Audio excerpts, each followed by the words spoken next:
Assalamualaikum sanak saudara. Pada video singkat nan kini ko, awak bercerita tentang salah cik penginapan nan ada di Provinsi Bali, tapi di Pulau Nusa Penida.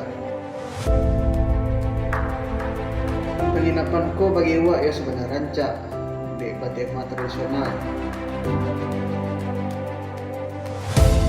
Nusa Jenang Bunga Loko adalah salah cik tampil dan harapoi tergolong murah dengan budget mulai dari 300.000 sampai 500.000 untuk samalam.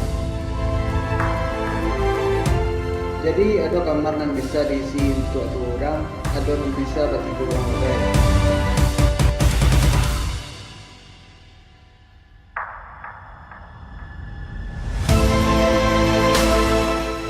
Nusa Jenang Bunga Loko terletak sekitar 8 km ke arah barat jika sana menggunakan kapal kadang. Butuh waktu sekitar 15 menit untuk sampai ke sana.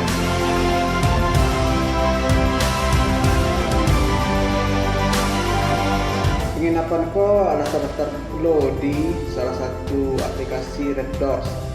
Jadi sana bisa memesan langsung dari aplikasi atau enggak bisa juga klik-klik awak.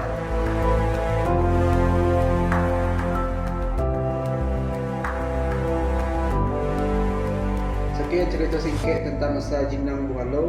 Masih ada hal cingkin dan lain dan kawak ceritakan ketika melalang ke Pulau Nusa Penida ko. Samu Hanif, Nadia, Samu Dimas. Salam.